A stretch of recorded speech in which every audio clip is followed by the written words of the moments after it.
Ways, right? Okay, now if everybody would mute themselves, please, so that we can go ahead and have this without a lot of extraneous noise, that would be great. Thank you. So good morning and welcome to this talk through Turtleback Zendo, our I guess we might call it a satellite group. I'm not quite sure exactly what it is officially, but at any rate, I'm here in the Zendo in Mountain Gate in New Mexico, and we have people from all around. And thank you for joining us. One of the first things I wanted to mention was, actually, I'm going to quote something that was, let's see if I can get enough light here to read.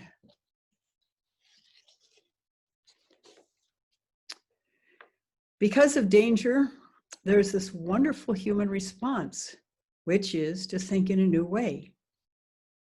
And the person that said that is named Gianna Pomata, and she's a retired professor at the Institute of the History of Medicine at Johns Hopkins University.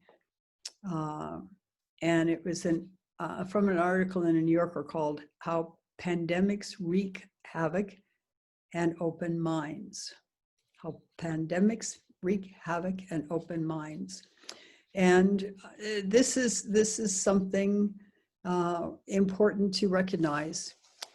Most people try to avoid pain and suffering. I mean, it's a natural thing for human beings to do. And it makes sense. I mean, if you can avoid pain and suffering, of course, there's no reason to traumatize yourself. However, many of us have experienced trauma as children or even older, and that's not something we could have prevented. And it's something that has impacted us, and it's something that has catapulted many of us into practice, actually, which is quite excellent.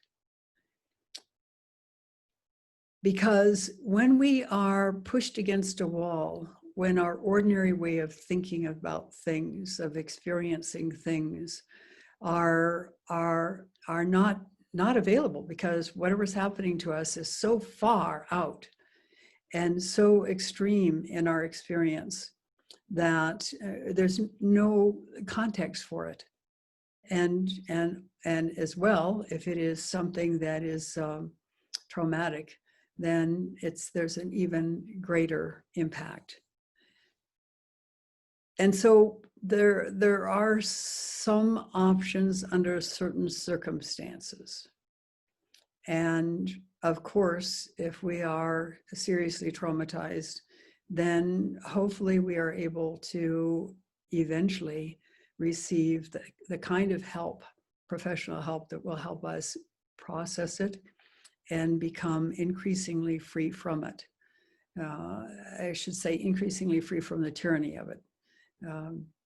Actually, trauma changes the brain, but there are many, many people who have been able to, and I don't want to say recover, because it's different. Move on from without denying, without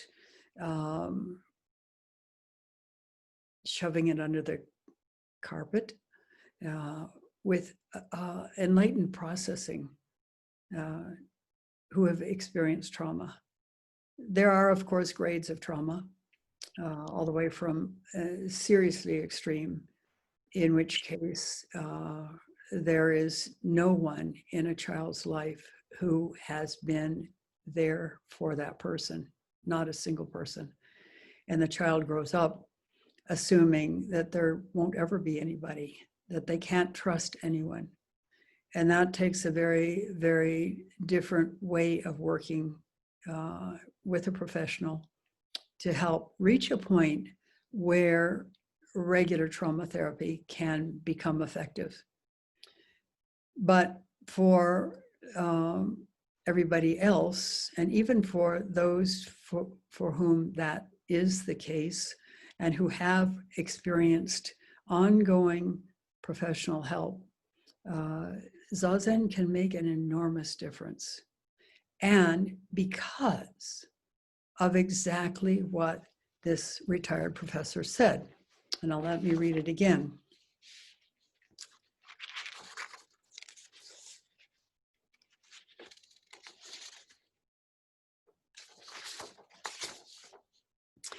Because of danger, there's a wonderful human response, which is to think in a new way.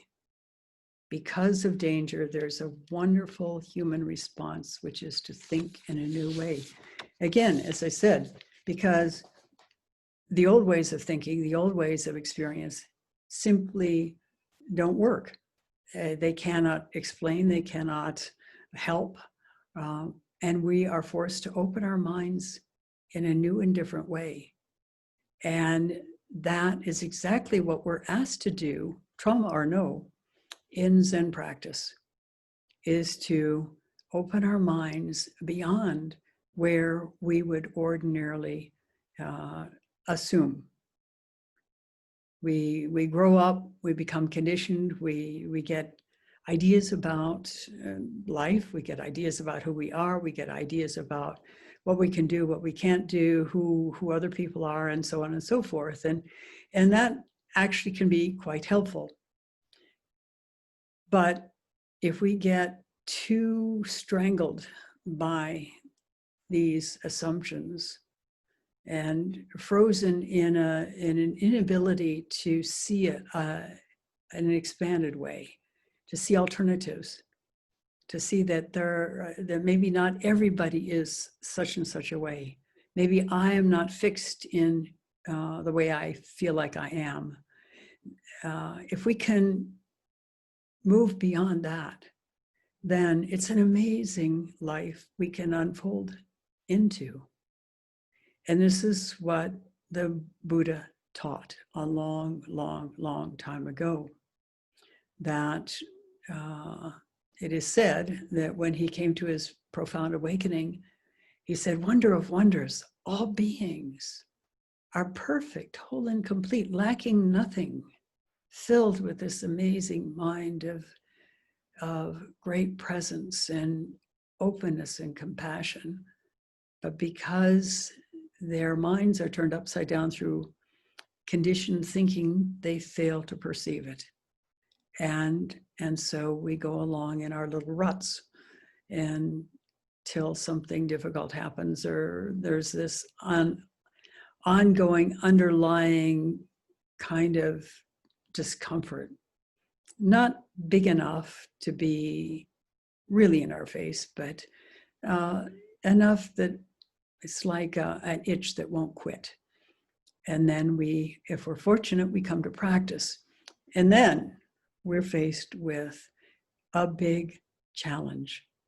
And that is we have an awareness that maybe things could be different. We have an awareness that it's not comfortable where we are. And so we are motivated to search for what might be different, what might be more open, more free.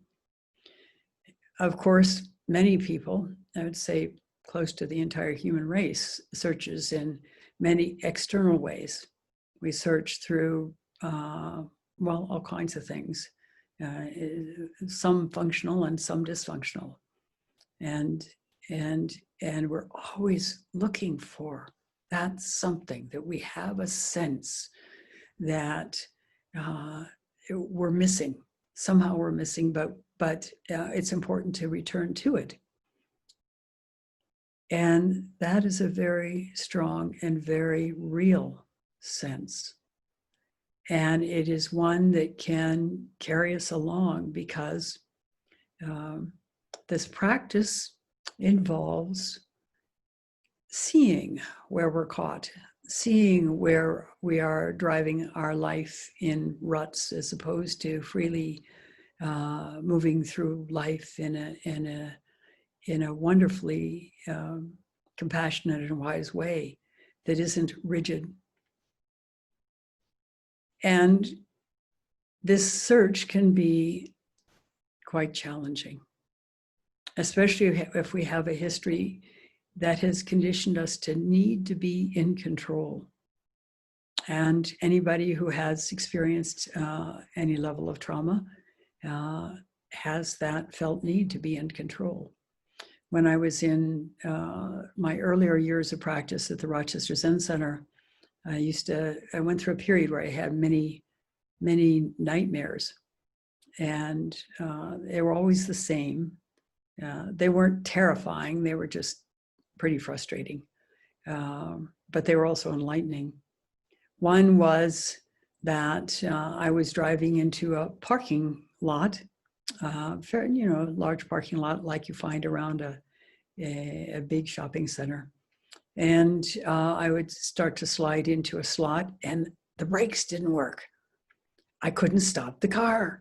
So I'd scramble and try to do whatever I could. And sometimes I would manage to throw it into reverse and they shoot backwards again, out of control.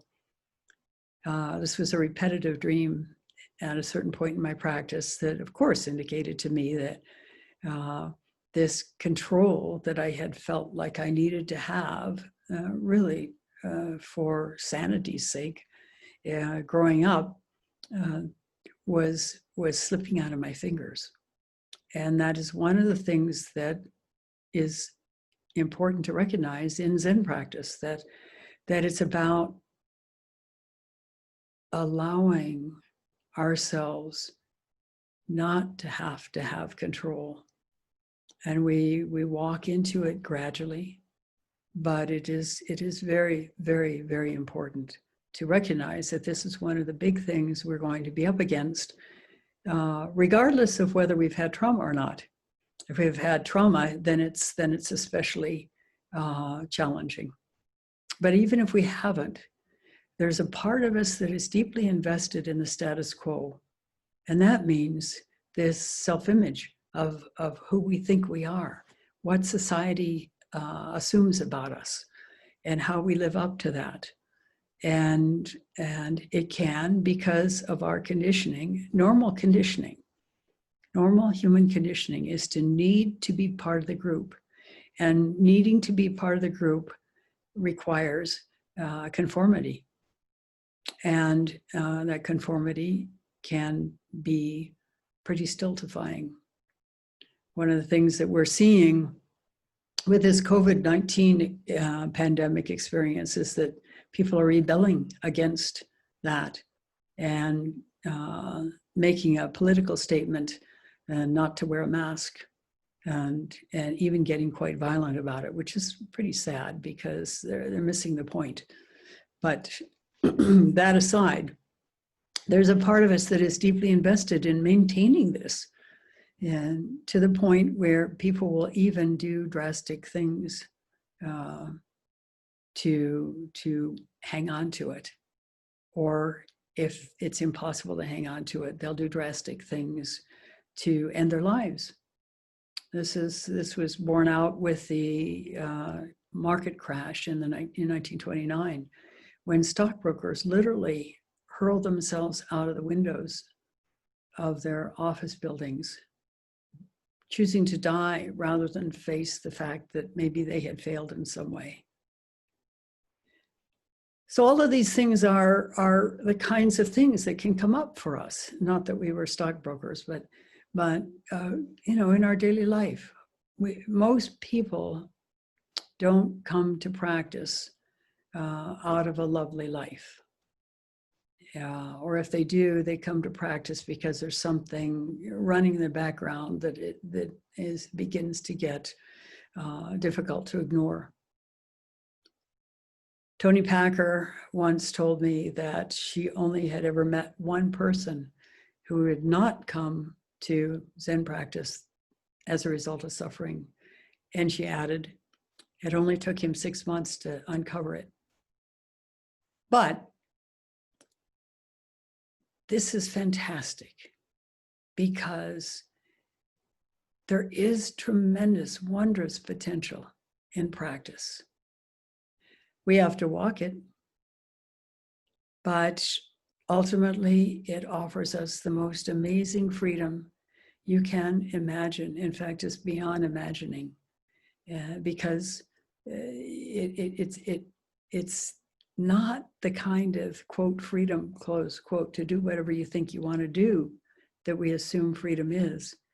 It's the freedom to be free, even if you're constrained in terrible, terrible situations. An old Zen friend of mine just posted on Facebook this morning a cartoon. It's in a dungeon, and there are clearly people being,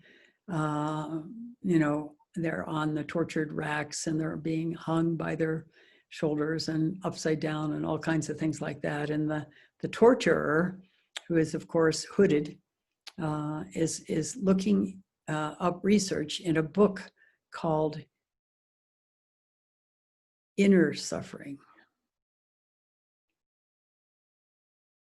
And that's what we're all dealing with, really, at some level. And that's what we can become free of, even if we end up being like Jacques Lucéron was, stuck in a concentration camp. And that's a mild way of putting it. This was a death camp. And yet, as you've heard so many times, because it is a favorite story of mine, because it expresses exactly our potential. Here is a man who was in a hell realm, in a realm where, in an environment where people were ritually starved, where people were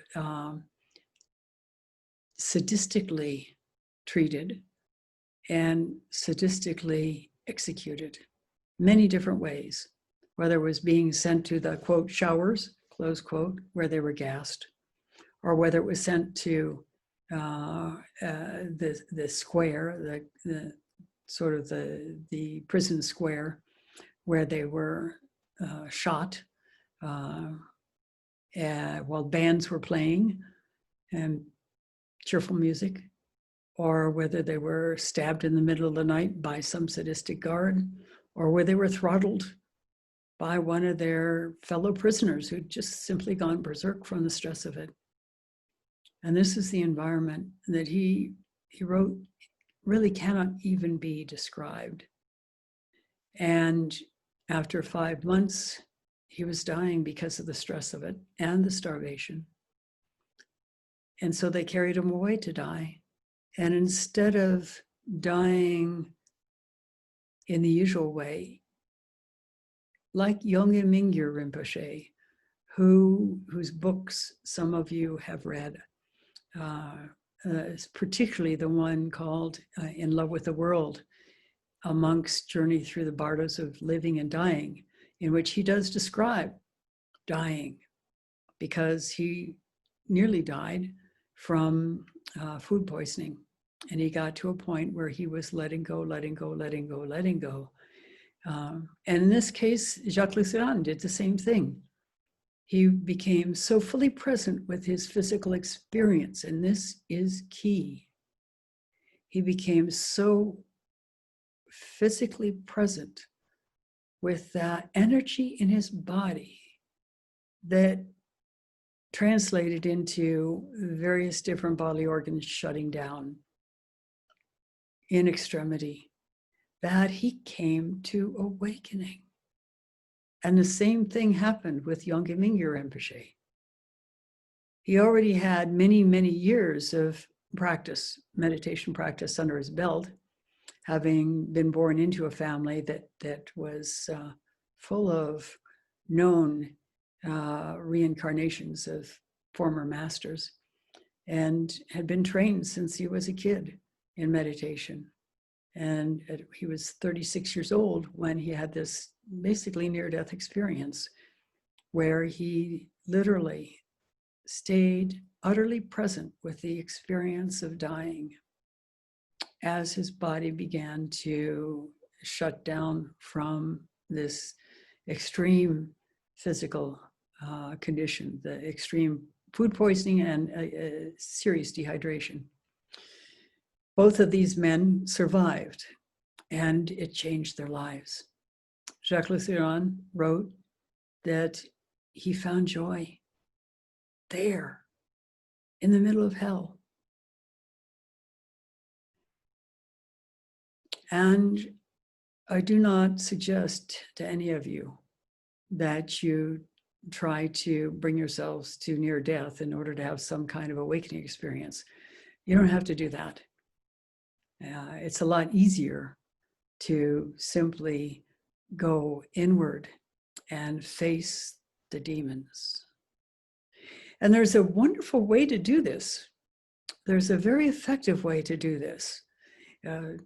In our practice, we're usually taught to do the extended out breath, which is extremely powerful, and it sort of cuts to the chase. It brings our mind, trains our mind into such focus that we can be increasingly present, and presence is exactly what will open into awakening and the freedom from whatever is going on. As we begin to wake up in the morning, before we're fully awake, we're just beginning to come to consciousness. There is an amazing window of opportunity there where we haven't yet sort of brought in our usual conscious identity, and it's a place where we can open to a more full and more deep, I don't know what to call it. It's like a deeper awareness. And if we allow ourselves to simply stay present with that experience, and we're not trying to analyze it, and this is absolutely vital. We cannot analyze ourselves to enlightenment. We cannot talk ourselves to enlightenment. We cannot think ourselves to enlightenment. It is a part of our physical anatomy that isn't connected to thinking, and yet is so fully functional. Think about this a minute. We don't necessarily have to think in order to survive. Infants come into this world, if they're healthy and fully developed, able to drink, able to sleep, able to poop and pee, able to cry and indicate discomfort. And as they grow, and it's said that it's something like 15 months before the brain development reaches a point where thought can start happening. They do fine before that. They learn to sit up. They learn to walk, most of them, and move around exploring their world without having to think it through.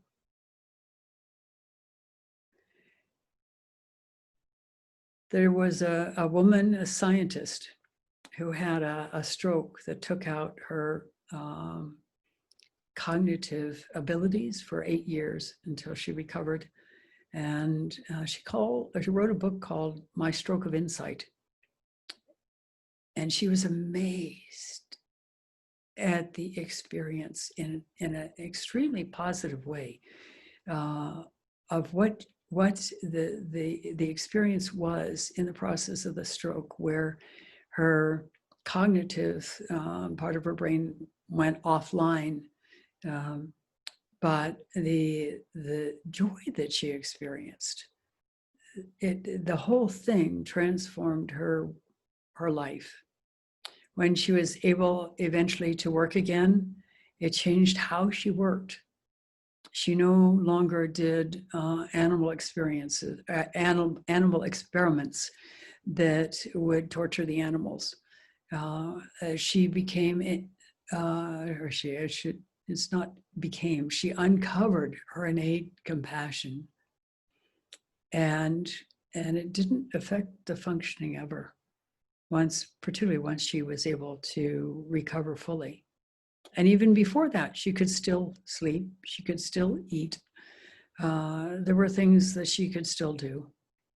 And there's a part of our way of being that can move beyond the framework that is built in society into a very free way of understanding ourselves and our life, and a freedom from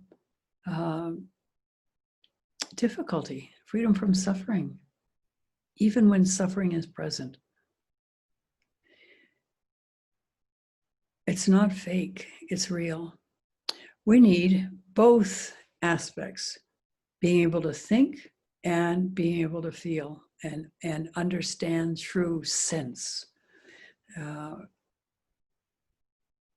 Now I'd like to expand a little bit on that sort of window of opportunity that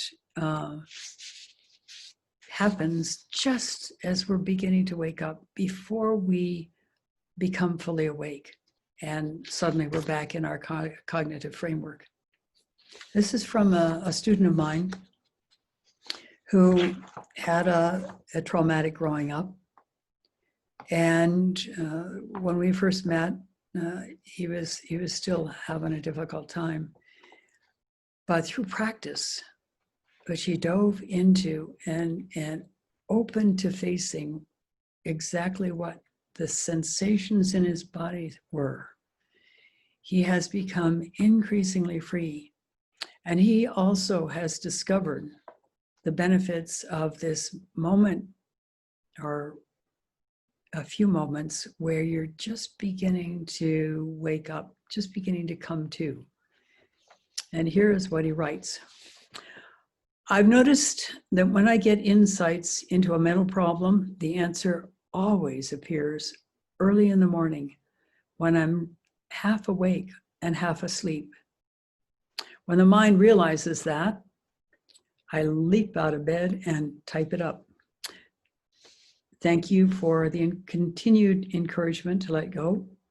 With letting go, I have found that a feeling of trust and well-being comes in and fills the space stress and worry occupied.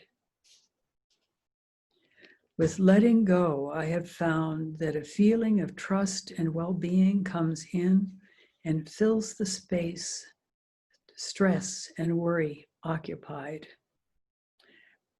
But it's trust without knowing, which is quite exhilarating.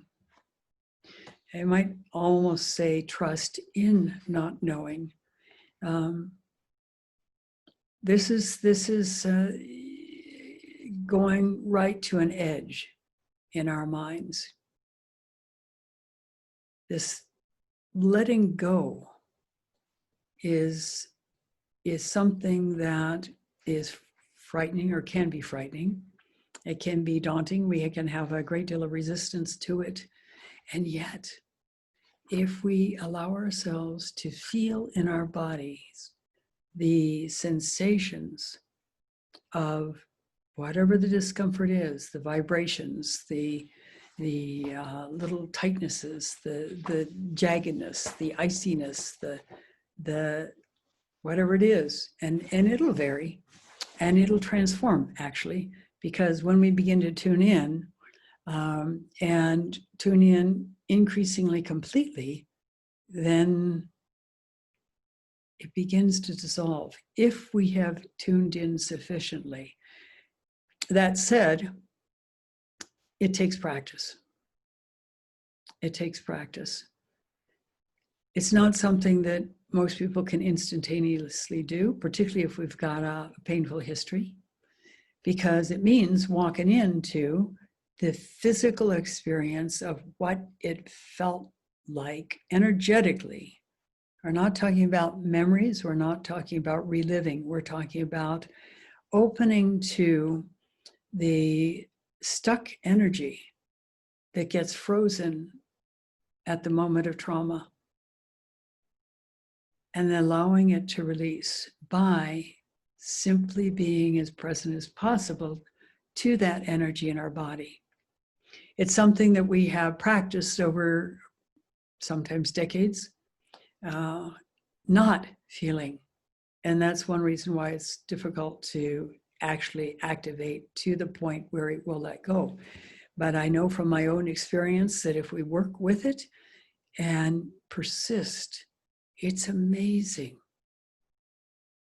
how free we can become from our histories.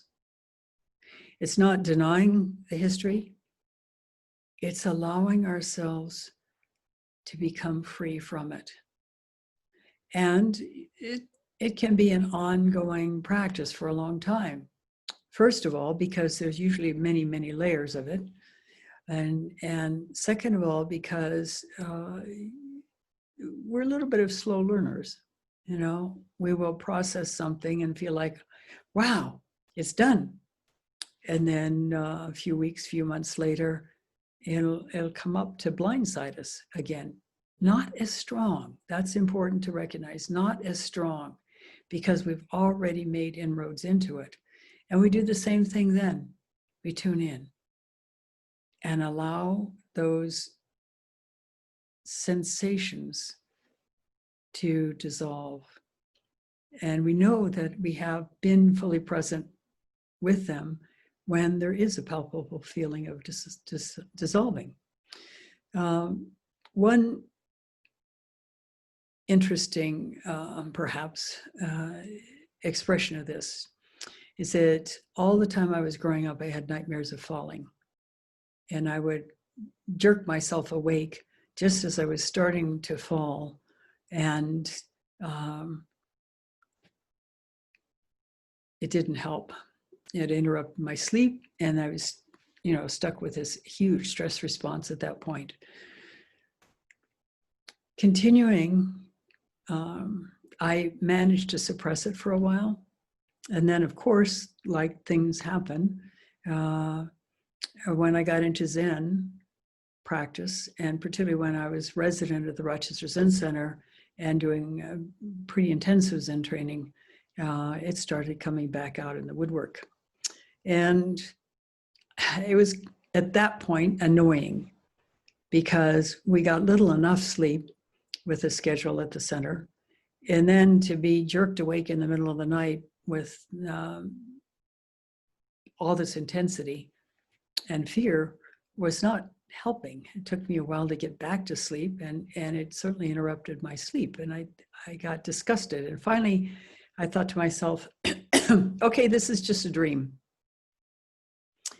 And I'm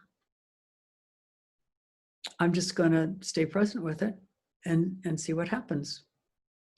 And so the next time I had the dream, I did stay present with it to the point where I felt myself falling, but I, in essence, fainted in the dream. So I still didn't know what happened. And by this time, I'm thoroughly disgusted. And next time I had the dream, I let myself stay present through the entire thing, except it didn't I didn't crash to the bottom. I saw myself falling, felt myself falling off this very tall cliff at the edge of the sea. Could see these huge black rocks at the bottom of the cliff, along with the edge of the water. And halfway down, there was an amazing, deep understanding that was totally freeing, that it really didn't matter if I was dashed to death on the rocks below or if I survived. There was no difference between life and death in a deeper way of knowing. And this is what the ancients have experienced as well, and even more modern people.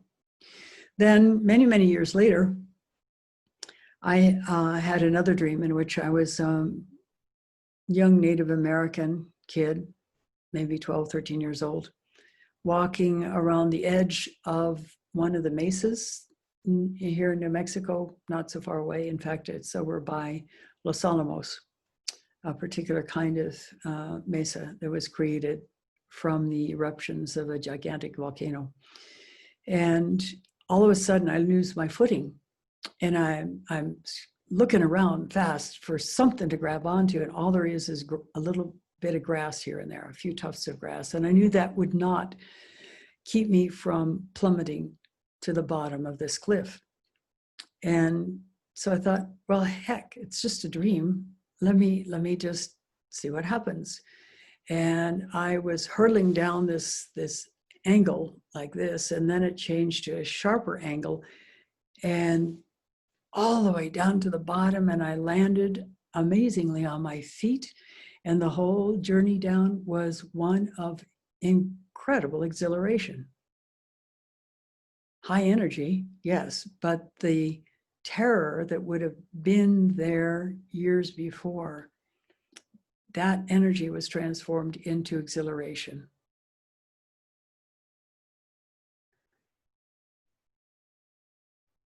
It is interesting how we can work with these kinds of things that will come up for people in practice if they have experienced, let's say, adverse childhood events. But I know from my own personal experience that there are ways to work with this through a combination of Zen and therapy.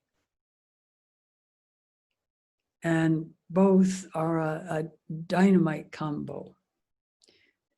I don't believe you can reach quite as far, as fast at least, in therapy alone unless you've got the Zazen to work with it. And the important key here is presence. Allowing ourselves to dare to walk into the difficult sensations in our body with full awareness and curiosity. This is also important. A kind of curiosity. What's behind this? Not in the usual psychological understanding, but who is it that's feeling this stuff?